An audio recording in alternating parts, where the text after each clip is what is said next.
تمام پاکستانیوں کے لیے خوشی کا دن ہے۔ پاکستان کے پاس ایسے ہتھیار موجود تھے آلریڈی کہ وہ چاہتا تو چند ہی منٹ کے اندر بھارت کے کونے کونے کو نشانہ بنانے کی صلاحیت رکھتا تھا، لیکن شاہین 3 بیلسٹک میزائل کے ساتھ پاکستان نے اسرائیل کو بھی مکمل طور پہ تباہ کرنے کی صلاحیت حاصل کر لی ہے۔ نعرہ تکبیر! اللہ اکبر، اللہ اکبر۔ السلام علیکم۔ آج پاکستانیوں کے لیے ایک بہت ہی اہم دن ہے۔ تمام پاکستانیوں کے لیے خوشی کا دن ہے کہ ہماری پاک افواج جن پہ ہمیں فخر ہے، بھروسہ ہے، ہماری جغرافیائی سرحدوں کی وہ محافظ ہے۔ ہم اگر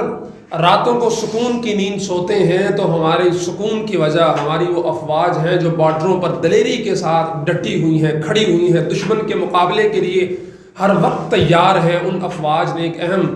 اچیومنٹ لی ہے، ایک میزائل تیار کیا ہے جسے شاہین 3 کا نام دیا گیا ہے۔ ایک بیلسٹک میزائل ہے۔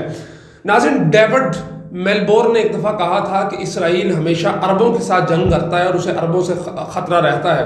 لیکن اسرائیل کے لیے عربوں سے زیادہ خطرناک وہ پاکستان ہے جو عربوں کی پشت پہ کھڑا ہے۔ اور موجودہ حالات کے تناظر میں اگر آپ بات یہ دیکھیں تو آپ کو زیادہ سمجھ آئے گی کہ عرب آہستہ آہستہ اسرائیل کو تسلیم کرتے چلے جا رہے ہیں۔ یو اے ای کے بعد سعودی عرب اور دیگر ممالک یو اے ای کے ساتھ تو سفارتی تعلقات بحال ہو چکے، روزانہ فلائٹیں اسرائیل آ جا رہی ہیں، لیکن آج بھی پاکستان فلسطین کے معاملے پر اپنے اصولی موقف پر کھڑا ہے اور اسرائیل کی آنکھوں میں آنکھیں ڈال کر کہہ رہا ہے کہ فلسطینیوں کو ان کا حق واپس کرو۔ اس تمام تر صورتحال میں جو شاہین 3 بیلسٹک میزائل ہے، اس کا کامیاب تجربہ کرنا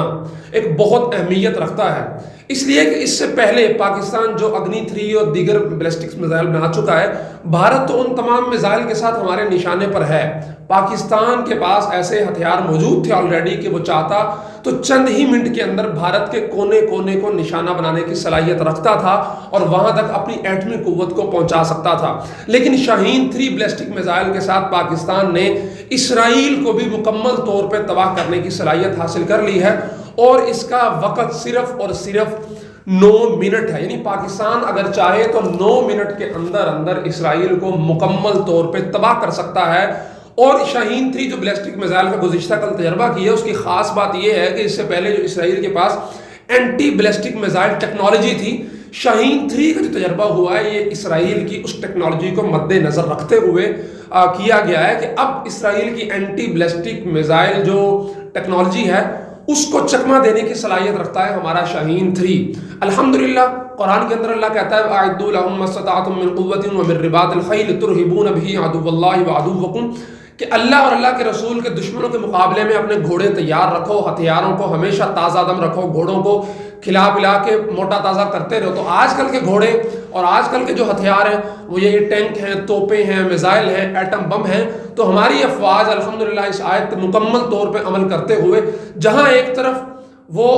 اپنے جذبے کے ساتھ سرشار ہے، شہادت کے جذبے کے ساتھ، میدان جنگ میں اترنے کے ساتھ اور جہاد والی تمام فضیلتوں اس کو حاصل ہیں، وہیں دوسری طرف وہ صرف اور صرف جذبے کی بنیاد پہ جنگ نہیں لڑتی بلکہ وہ اپنی پوری تیاری کے ساتھ میدان میں اترتی ہیں۔ جیسے اکبر الآبادی نے کہا تھا، توکل کا یہ مطلب ہے کہ خنجر تیز رکھ اپنا،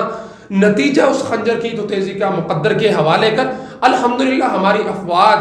توکل کے مرحلے میں یہ ہے کہ انہوں نے اپنے خنجر تیز کر لی ہیں، میزائل بنا لی ہیں، ایٹم بم بنا لی ہیں، ٹینک بنا لی ہیں، شاہین، غوری، ابدالی، نصر، ابابیل اور خالد بنا لیا ہے، اور دوسری طرف وہ جذبہ جہاد سے بھی سرشار ہیں۔ انشاءاللہ جب کبھی دشمن کے مقابلے میں ہمیں اترنے کا موقع ملا تو انشاءاللہ